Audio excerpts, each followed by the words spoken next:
Netflix లో ఎక్కువ అని చెప్పి ఒక మలయాళం సినిమా చూసా.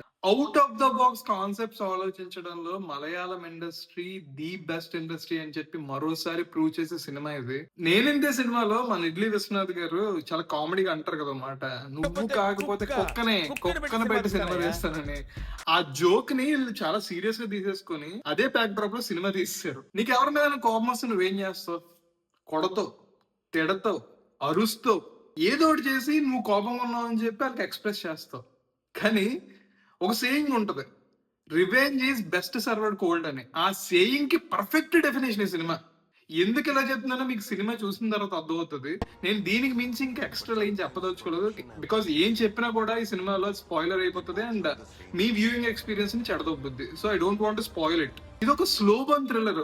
నువ్వు గనక సినిమా స్టార్ట్ అయిన ఒక 20 నిమిషాలు, అరగంట ఓపిక పట్టి సినిమా చూడగలిగితే గనక వితౌట్ మేకింగ్ ఎనీ కంప్లైంట్స్ అంటే స్లోగా ఉంది అది ఇది అని కాకుండా ఒక అరగంట సినిమాని చూడగలిగితే గనక మిగతా గంటన్నర నీకు ది బెస్ట్ సినిమాటిక్ ఎక్స్పీరియన్స్ వస్తుంది సినిమా. అండ్ నువ్వు క్లైమాక్స్ చూసిన తర్వాత I watch a very good movie అని చెప్పి నీకు డెఫినెట్ గా ఒక సాటిస్ఫాక్షన్ అయితే ఉంటది. ఈ సినిమా చూడడానికి ఇంకొక రీజన్ నేను నీకు ఏం చెప్తానంటే, ఈ సినిమా నీకు స్పూన్ ఫీడ్ చేయదు. అంటే అరటిపండు తొక్కొలిచి పండు నోట్లో పెట్టదు. ఈ సినిమాని ఇంటెలిజెన్స్ ని టెస్ట్ చేస్తుంది. అండ్ నువ్వు క్లైమాక్స్ గనక గెస్ చేయగలిగిన ఆర్ ప్రెడిక్ట్ చేయగలిగిన ఒక వియర్డ్ సాటిస్ఫాక్షన్ ఉంటుంది నీలో.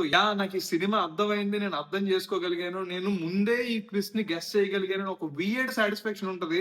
అండ్ అది నీకు చాలా హై ఇస్తుంది. అండ్ ఇది ఒక అట్మాస్ఫిరిక్ మిస్టరీ థ్రిల్లర్. సో ఈ సినిమాలో సినిమాటోగ్రఫీ గానీ, సౌండ్ డిజైన్ గానీ, మ్యూజిక్ గానీ అవుట్ స్టాండింగ్ ఉంటాయి. సినిమాటోగ్రఫీ అయితే నిజంగా ఆ ఫాగీ హిల్స్ అండ్ ల్యాండ్స్కేప్స్ ఇవన్నీ చూస్తున్నప్పుడు అయ్యో ఈ సినిమా థియేటర్ లో ఎందుకు మిస్ అయ్యావే అని ఖచ్చితంగా మీకు అనిపిస్తుంది. సో కొన్ని రోజుల క్రితం వచ్చిన కిష్కింద కాండం అనే మూవీ క్రూ నుంచి వచ్చిన ఇంకొక సినిమా ఇది.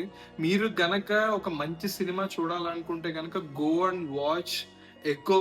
తెలుగులో కూడా స్ట్రీమింగ్ ఉంది, తెలుగులోనే పెట్టుకొని చూడండి. మలయాళంలో చూసినట్టయితే ఆ సబ్ టైటిల్స్ చూస్తూ చిన్న చిన్న డీటెయిల్స్ మిస్ అవ్వచ్చు. సో తెలుగులోనే చూడండి.